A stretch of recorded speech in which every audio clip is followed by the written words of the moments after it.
Donc, bonjour, je me présente, je m'appelle Isabelle Bouchard, je suis enseignante de physique et aussi responsable du programme de sciences de la nature. Donc, c'est moi qui vais vous donner quelques informations sur ce programme-là, qui se donne au Cégep de Jonquière. Donc, le programme de sciences de la nature, c'est quoi? C'est un programme préuniversitaire d'une durée régulière de 2 ans qui mène à peu près tous les programmes à l'université. Donc, ça va vous permettre de comprendre des phénomènes naturels, d'acquérir des connaissances dans des domaines comme la matière, la vie, l'énergie, les mathématiques, mais aussi développer des qualités qui vont être importantes dans les études universitaires comme le sens critique, l'analyse, et ça va permettre aussi d'approfondir la méthode scientifique. Il y a 2 profils qui sont accessibles. Donc, il y a le profil sciences pures et appliquées et le profil sciences de la santé. Donc, le choix entre les 2 profils, il va se faire à la dernière session. Quels programmes sont accessibles suite au DEC en sciences de la nature? En fait, c'est à peu près tous les programmes à l'université. Donc, si on regarde du côté des sciences biologiques et des sciences de la santé, vous avez ici quelques exemples. De l'agronomie, de la biologie, tous les programmes de santé, médecine, médecine vétérinaire, médecine dentaire, la psychologie, la pédiatrie et j'en passe. Du côté des sciences pures et appliquées, bien, vous avez par exemple l'actuariat, la chimie, le design industriel, la géologie, la physique, les mathématiques, l'informatique, la comptabilité et tous les programmes de génie. Il y en a plusieurs. Génie biomédical, génie mécanique, génie aérospatial. En fait, pratiquement tous les programmes sont accessibles. Il y a quelques exceptions, comme le programme en danse et en musique, qui ont des exigences supplémentaires, évidemment. Qu'est-ce que ça prend pour aller en sciences de la nature? Donc, premièrement, ça prend quelqu'un qui aime les sciences, la biologie, la chimie, les mathématiques, la physique. Ça prend quelqu'un aussi qui aime apprendre et qui souhaite poursuivre ses études à l'université parce qu'à la fin de ce diplôme, avec ce diplôme-là, on n'a pas de métier, il faut vraiment aller à l'université. Quelqu'un qui aime aussi les découvertes scientifiques, qui se préoccupe de la santé des gens, qui a un esprit logique, qui aime communiquer, qui aime travailler en équipe. Donc, c'est des qualités qui sont importantes pour venir en sciences de la nature. En plus du diplôme d'études secondaires, il y a quelques cours qui sont préalables, donc les mathématiques de secondaire 5, soit technico-sciences ou sciences naturelles. Ça prend aussi la physique et la chimie de 5e secondaire. À quoi s'attendre quand on arrive en sciences de la nature? Donc, du point de vue des heures de cours, vous avez entre 24 et 27 heures de cours par session, dépendamment des sessions. Donc, les cours, ça va être, habituellement, vous avez 3 cours de sciences par session et 3 ou 4 cours de formation générale, comme français, philosophie, un cours complémentaire ou éducation physique. Il y a dans les cours de sciences, de biologie, de chimie et de physique, vous avez à la fois des cours théoriques et des cours de laboratoire. Et vous avez aussi du travail personnel à faire à la maison. Donc, le programme de sciences de la nature, il a la réputation d'être vraiment très exigeant. Et souvent, ce qu'on entend dire, c'est que quand tu es en sciences de la nature, après, tu n'as plus de vie. Parce que c'est vrai, bien, ça va dépendre des personnes. En fait, c'est pas vrai qu'on n'a plus de vie, parce que la plupart des élèves qui suivent le programme de sciences de la nature, il y en a qui travaillent, il y en a qui ont des loisirs, il y en a qui font du sport. Donc, c'est pas qu'il n'y a plus de vie, mais c'est sûr que c'est plus de travail que ce qu'on est habitué au secondaire. Puis là, si vous me demandez un nombre d'heures, bien, ça va dépendre des personnes. Donc, il y a des personnes qui apprennent la même chose dans un temps beaucoup plus court, il y en a qui apprennent dans un temps beaucoup plus long.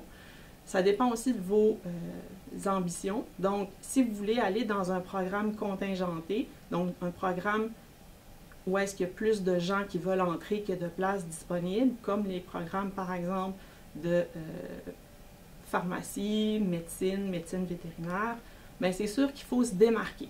Donc, il faut avoir vraiment des bons résultats, ce qui va exiger la plupart du temps beaucoup de travail. Si vous allez dans un programme qui n'est pas contingenté, comme la majorité des programmes universitaires, bien, vous n'avez pas besoin d'avoir des aussi grosses cotes R. La cote R, c'est ce qui permet de discriminer les étudiants dans le processus d'admission à l'université. Donc, si vous n'avez pas besoin d'avoir une très grande cote R pour pouvoir rentrer dans un programme contingenté, bien peut-être que vous allez vous satisfaire de résultats un peu moins grands, donc vous allez avoir un petit peu moins de travail à fournir. Mais dans tous les cas, un autre mythe qui est véhiculé souvent au secondaire, c'est qu'ils vont vous dire, bon, quand vous allez arriver au cégep, il va falloir que tu t'organises toute seule, les profs ne seront plus là pour t'aider, il va falloir que tu sois autonome. En fait, dans ça, il y a une chose qui est vraie, c'est qu'il va falloir que vous soyez autonome, mais autonome, ça ne veut pas dire faire tout par vous-même, ça veut dire aller chercher de l'aide là où aller quand vous en avez besoin. Et au cégep, c'est pas vrai que les profs vous aideront pas, ils sont vraiment très disponibles et ils ont à cœur votre réussite, donc ils vont vouloir vous aider. On est vraiment là pour vous aider et participer à votre réussite. Étudier au cégep de Jonquière, parce que le programme de sciences de la nature, il se donne dans tous les cégeps. Qu'est-ce que ça a comme particularité? Bien, au cégep de Jonquière, on a un enseignement qui est vraiment axé à la fois sur la théorie, mais aussi sur la pratique. Ça veut dire qu'on va faire des laboratoires, puis on a des laboratoires qui sont relativement récents et très bien équipés. Donc, vous voyez ici des images des laboratoires de biologie, de physique et de chimie, qui sont les trois disciplines qui ont des compétences expérimentales, c'est-à-dire qu'on va faire des expériences dans ces laboratoires-là. Puis on trouve que c'est important de faire des laboratoires où est-ce que vous allez manipuler parce que c'est intéressant de voir et de vivre les phénomènes qu'on va étudier en théorie. Pour avoir une idée des cours qui ont des compétences expérimentales, puis qu'est-ce qu'on fait dans ces cours-là, je vous invite à regarder les petites vidéos qu'on a préparées qui illustrent des exemples d'expériences qui peuvent être faites par des élèves. Dans le premier cours de biologie du programme, les notions abordées vont toucher les grands principes de l'écologie, la compréhension aussi de l'évolution, notamment par la théorie de l'évolution par sélection naturelle. L'organisation du vivant sera aussi abordée à partir de la cellule jusqu'aux organismes et on va aussi aborder la diversité du vivant. Dans l'exemple que vous voyez à l'écran, un des nombreux laboratoires qu'on réalise, dans celui-ci, les étudiants sont amenés à découvrir le monde microbien ainsi que les techniques de base de microscopie par l'étude des bactéries dans l'air qui nous entoure. Le deuxième cours de biologie dans le programme de sciences de la nature est un cours optionnel où on va surtout étudier l'anatomie et la physiologie en focusant particulièrement sur l'étude du corps humain sans s'y limiter. Dans cet exemple, on voit un exemple de laboratoire qu'on peut faire dans le deuxième cours de biologie où on va étudier la physiologie de la contraction musculaire ou en posant des électrodes, par exemple, sur un muscle, on est capable de stimuler et d'enregistrer la réaction du muscle lors de sa stimulation par un courant électrique. Alors, les étudiants sont invités à faire ce genre d'expérience dans le deuxième cours de biologie.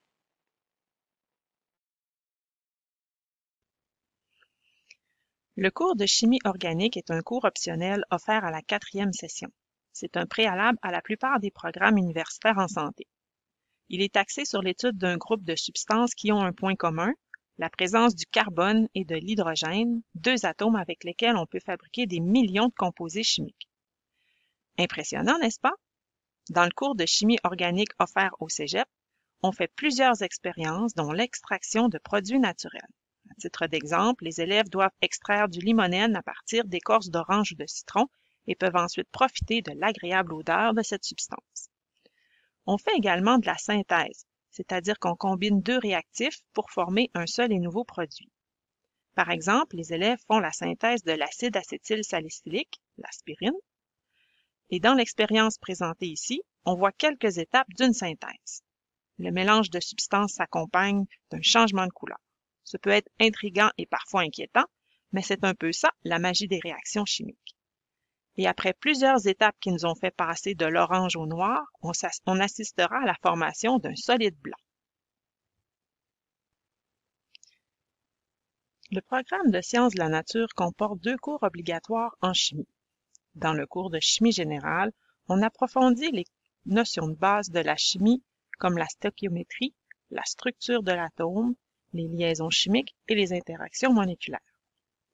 Dans le cours de chimie des solutions, on aborde entre autres les propriétés des systèmes en solution, la cinétique des réactions chimiques, l'équilibre chimique et on introduit l'oxydoréduction et les piles électrochimiques. La partie expérimentale du cours est axée sur la détermination des concentrations de solutions. L'expérience présentée dans cette capsule est un titrage de jus de pomme. Il s'agit ici de déterminer la concentration, donc la quantité de vitamine C, grâce à un titrage par oxydoréduction. C'est une expérience simple, mais qui demande de la minutie et de la précision pour l'obtention de bons résultats, qualité que vous serez appelé à développer. Une quantité précise de solution doit être ajoutée au jus pour déterminer la concentration. Afin de faciliter cette étape, on utilise un indicateur, ici de l'amidon, qui change de couleur lorsque la quantité requise est atteinte. On voit ici le changement de couleur. Dans le cours de mécanique, on étudie la cinématique et la dynamique, c'est-à-dire les forces, l'énergie et le mouvement, comme par exemple ici le mouvement d'un chariot sur une surface sans frottement. On explique aussi des expériences que vous avez peut-être déjà vécues, comme pourquoi la vitesse de rotation augmente quand on rapproche les bras du corps. Dans le cours d'électricité et magnétisme, on étudie les phénomènes électriques et magnétiques qui seront vérifiés ensuite en laboratoire où vous deviendrez habile à prendre des mesures dans des circuits. Le cours d'ondes et physique moderne vous donnera l'occasion d'approfondir vos connaissances en optique géométrique, comme par exemple ici la formation d'images par une lentille. On y étudiera également la lumière en temps qu'onde afin d'expliquer entre autres comment on peut obtenir ces couleurs en décomposant la lumière d'un gaz à l'aide d'un réseau, et vous serez initié aux différentes branches de la physique moderne, comme la relativité restreinte, la physique nucléaire et la physique quantique. À la 4e session, vous aurez à choisir 2 cours parmi 6 options, dont géologie, dans lequel on aborde la formation de la Terre, des roches et des minéraux, les phénomènes géologiques et les ressources renouvelables. Vous pourrez appliquer vos connaissances lors des sorties terrain. Une autre possibilité sera le cours de statique et résistance des matériaux, qui se veut une initiation à la science des matériaux. Vous apprendrez entre autres à dimensionner des pièces afin qu'elles résistent aux forces auxquelles elles sont soumises, et en laboratoire, nous effectuerons des essais sur des matériaux afin de connaître leur résistance. Au Cégep de Jonquière aussi, on a plusieurs centres d'aide. En fait, il y en a 5, un en mathématiques, un en français, un en philosophie, un en anglais et un pour les technologies. Donc, si vous avez des problèmes, ils sont accessibles. Il y a aussi beaucoup d'espaces qui sont réservés pour le travail personnel des élèves qui sont à proximité des bureaux des enseignants. Donc, vous avez ici des exemples à gauche d'espaces de travail qui sont à proximité des bureaux des professeurs de chimie et de physique dans le pavillon Lionel Gaudreault, communément appelé le PLG. Vous avez aussi au centre un espace de travail réservé aux élèves dans le département de mathématiques. Et à droite, vous avez le centre d'aide en mathématiques et en français. Au Cégep de Jonquière, on a fait le choix de mettre tous les cours obligatoires au programme de sciences de la nature dans les 3 premières sessions, ce qui permet à l'élève d'explorer ses intérêts pour pouvoir faire un choix à l'université à la 4e session et choisir des options de cours en conséquence.